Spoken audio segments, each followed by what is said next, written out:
अब बात चली गई है हुकूमत के पास। अब देखे ना वो शेर हो गए मसूद साहब। पहले कुछ और पोजीशन थी, पहले इमरान खान साहब के जलसे, और हम भी एनालिसिस कर रहे थे, हम कह रहे थे गवर्नमेंट को कि आप इजी ना नहीं, इमरान खान को 2014 में जो सपोर्ट थी उससे बढ़ के उनकी सपोर्ट आ जाए 10 गुना। लोग गुलामी के बयानिए और इंपोर्टेड गवर्नमेंट के खिलाफ निकलेंगे। उन्होंने गैरत जगा दी अवाम की।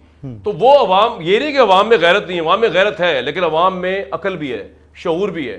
उन्होंने इमरान खान से पीटीआई के लोग लाइक करते हैं, वो लाइक करते हैं, उनको वोटिंग बैंक अपनी जगह पे, लेकिन शायद उनको उस बयानिए को उस तरह नहीं करते कि यहाँ पे कोई अमेरिका ने साजिश कर दी है, यहाँ पे कोई जो है वो गुलाम हम बन गए हैं और यहाँ इंपोर्टेड गवर्नमेंट आ गई। क्योंकि ये भी तो इलेक्टेड लोग हैं ना यार, ये भी तो उसी पार्लियामेंट से इलेक्ट हो गए हैं जिससे इमरान खान साहब इलेक्ट हो गए हैं। इनको गद्दार कहने का मतलब है 62% पाकिस्तान की पॉपुलेशन को आप गद्दार कह रहे हैं।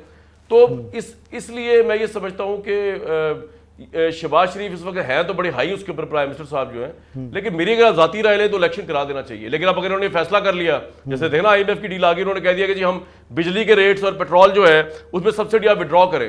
अब अगर इनको करनी पड़ जाती है तो मसूद साहब ये तो इनके लिए पोलिटिकली बहुत बड़ा डिच होगी कि ये वो प्राइस भी बढ़ा जाए और फौरी इलेक्शन भी कर दे और आवाम की गालियां भी खाएं। इमरान खान ने तो इकोनॉमिक्स के खिलाफ जाके प्राइम मिनिस्टर ने एक फैसला किया कि कीमतें बढ़ रही हैं, उन्होंने कहा जी इनके अपने खिलाफ ऑपोजिशन को जवाब देने के लिए उन्होंने प्राइस घटा दी। ये एक पॉलिटिकल फैसला था, इकोनॉमिकली गलत फैसला था बिल्कुल। और ये IMF की डील को उन्होंने वायलेट किया। IMF आप पे ट्रस्ट नहीं कर रहा। अब वो IMF कह रहा है पहले ये करें। तो अगर ये करते हैं तो फिर तो इनके जाने का भी सवाल नहीं होता, और अगर ये कहते हैं हम ये नहीं करेंगे फिर ये इस्लाहात करके चले जाएंगे।